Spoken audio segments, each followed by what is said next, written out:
All right, round 3, open cha-cha, 10 minutes on the clock. Here we go.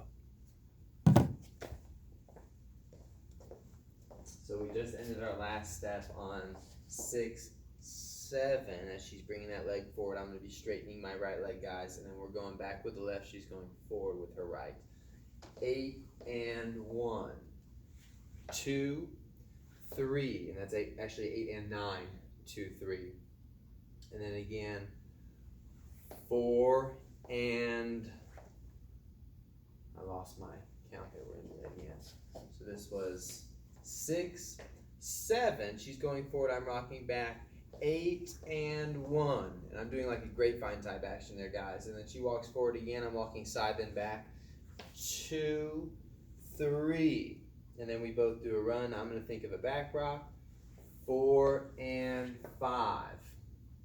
Now she's going to pass across here, and I'm going to rock step and move to her, well, move to the opposite side of her. And this is 6 and 7. And then we rock again away from each other. 8 and 1. 2 is going to be bringing our weight a little bit into each other. 2. She's going to turn and put her weight into her left leg, butt over the heel, and I'm going to do the same thing. 3.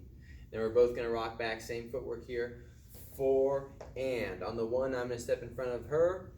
1, and then we're going to do the same thing again after she puts her arms on my shoulder. And then we're going to 2, collect, and then she's going to step across me on 3. Then on 4, we're going to collect, and then I'm going to place my foot before she places her on and then I'm going to send my weight at her to switch her over on 1. So let's do that again from the 6. We had the 5, cross 6, 7, and that should be on 8 and 1. So you're good. You're 6, 7, 8 and 1. To prevent being early there, guys, if she's going to be up on her leg, she wants to make sure that this hip is in over the ball of the foot and rotated inward, let's say. So that way when she's dropping her leg, she's not literally just dropping her leg. She's using her standing leg to make her walk out of that leg. If you want to go even deeper, you can start to feel the hip get over the ball of the foot and then activate this ball of the foot before you place the next step, meaning that the heel should actually lift before you've placed that right foot. So this was 6, 7, and 8 and 1. Sorry, my foot was cracked there. Let's do it again. 6, 7, and 8 and 1. 2, 3, and that's 8 and 10. 2, 3. Oh, I'm sorry, 8 and 9. 2, 3, 4, and I keep doing this different here. I want to make sure I do this the same. 6, 7, 8, and 10. 2, 3, 4, and 1. And then I back rock out my feet. All right, so let's do it again. So we did our 6, finishing 7, 8, and 1, or 9. Walking 2. Back for the guys, 3, and then we're going to rock step with our right foot here as she keeps going forward. 4, 4, and 5. Now we're going to rock back with our left. The lady's going to step across for a 3-step turn. 6 and 7. We both rock away from each other. Lady with her left, gentleman with his right. 8 and 1. If you want to open your arms up there to present your chest to her to make that easier, that'd be great. And then she finishes, we both finish really at each other. 2, and then we're going to switch our weight. 3, then we rock back. 4, and gentleman in front. 5, 6, lady in front.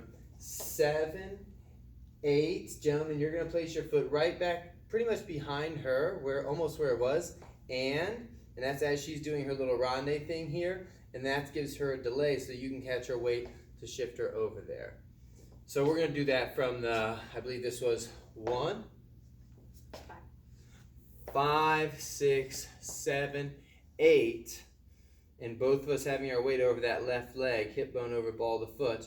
And then she starts to bring her knee in and do her ronde. And while she's doing that, that gives us time to place the and. And really here, when we place our and, we want her to still have her ronde here so that she feels our weight go at her. And she won't actually probably feel a whole ronde on that step. Let's find out. So this was 5, 6, 7, 8. So yeah, actually we're going to say scratch the ronde entirely. 8. And you're just going to wait here as the lady until the gentleman moves on and. And that's the weight that will catch you to go to the side. So we have 5, 6, 7, 8. She just stays over here, which allows my weight switching to the and to kind of bump her off a little bit. She's not going to wobble her head like that though. That would be better. So now I can feel her spine. Yeah. So then we go and 1. She's going to then now do her ronde stretch 2, 3, 4, 5 to fill some time. 5. Then she steps forward and 6 and 7. As she's doing that, we can repeat this a couple times. And 6 and 7 and 6 and 7. So she's going to place her left foot to the side on and, straightening her left leg and bending in her right for the 6. And straightening to bend to the 6. And then she's going to do the same thing going back. And straightening to bend to the 7. And now she's got a 3-step turn, and I'm going to collect my left to my right, and then take my right step to follow her out. So she's going to do 8 and when she collects, I collect as well. And then I follow her out for her back step with her left foot. 1. Then we have 2 walks here. 2, 3. I'm getting afraid. So after we did the 5 and 6, 7, and guys, we just switch our knee, and then she's going across 8. We both close, and we step 1, following the lady out here. Now we're going to do 2, 3 walk. 2, 3, forward for the gentleman, back for the lady. Now we're going to do a back lock for the lady, forward for the gentleman. 4 and 5. She's going to step back with her right foot here. 6. Oh, that is her left. That means the guys are going forward with their right. 6. She's going to swivel to collect 7. Then she's going to step back as I move around her to the side. 8. And then she's going to collect her feet again on and I'll step across. And then she settles. Oh no, that should have been and 1. Collect and then 1. Gotcha. So if this was, I'm going to be US. Okay. If we did 6, 7, 8, and 1. Oh, that's right. You're right, yeah.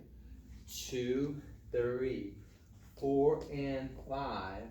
6, swivel collect 7. This is going to be 8 and 1. 8 and 1. Step on it. 1, that feels better.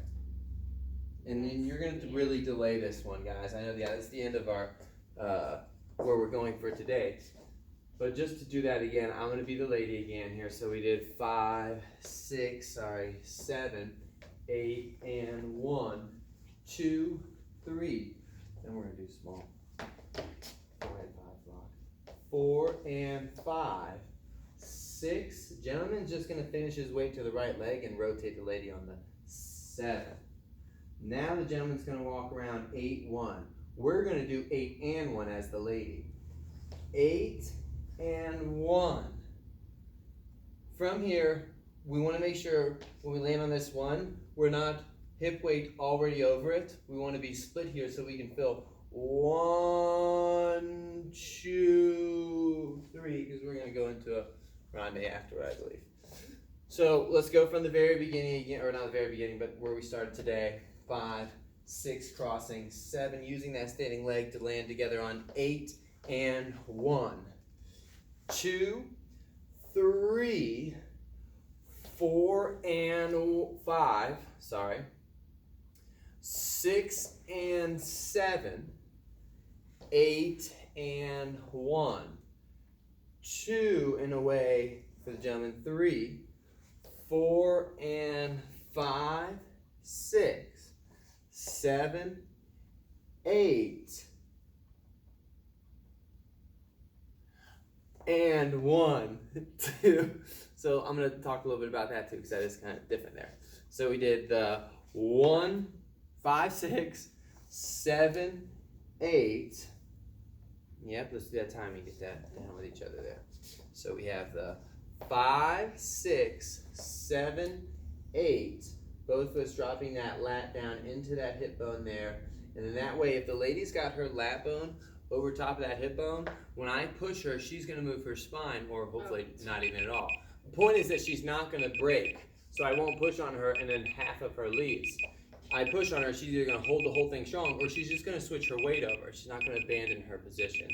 If you don't have that lat down, you're not gonna feel strong enough to do so. So if she's over here, she drops her, we'll turn for you. So she drops her lat over her hip bone here, so that way when I push on her, she feels her whole spine move across to the side. So this was and 6 and 7. I think, right? This was 5, 6, 7, 8, and 1. Sorry, yeah. So that's on and 1 and 6. And 1, 2, 3. And you want on the and not to disorient her. You want her to feel that she's still got control of her spine. And even if I push here, she should still be weighted enough here so that I can't move her. We don't want to put our full weight over, lift that back up for me, and be like, this is worthless. You still have to have weight on this so that when I'm moving you, you still feel the lead into the next step. If you're just in the position balancing here, you're just going to be isolating, throwing pieces around. Keep weight on it so when someone pushes, you feel weight change happening. This was 5, 6, 7, 8, and then here you keep this, and even as they push on you, you keep using this more. Thank you. So I'm gonna have her do it to me here. So you have, I'm locked in, and she's just gonna push me over, and even she's gonna keep pushing. She's gonna keep pushing harder, harder, harder, and I'm gonna keep filling this space, not go over here. Eventually the hip will settle, but we're gonna miss it if we just put our weight over here. The hip settles somewhere in between the weight change, not at the beginning and not at the end. It's gonna happen in between there. So if we're resistant when they're pushing, we can feel them pushing us off, activating that ankle to feel, killing that time. And then we run out of ankle, that's when you'll start to feel the hip swinging across as they keep pushing us, because that's how we have to give them, something's gotta give every time they push. Just what are you giving? So you wanna feel, just like we always do, I haven't broken this down much in these videos, but either way, we should feel the ankle, then the hip swing. If you're doing American Rhythm, you feel the ankle timed with the straightening of the knee, then the hip swing. When we use the ankle, it will get us only to the ball of the foot. If you're on your toe over here, you've done more than ankle, or what I mean when I say ankle. If you really just stood on 2 feet and just stretched up as high as you got, you wouldn't go to your toes. You would have to activate some other muscle. We don't want to do that. We want to feel what it feels like just to go to the toes. So this is plenty. You're just going to have to time that with your hip bone over top of that foot, so that during that you can start to experience the hip swing going as well. And then by the time that you've pulled your hip swing all the way over, you should still be fighting to keep the ball of the foot, but as this hip bone keeps pulling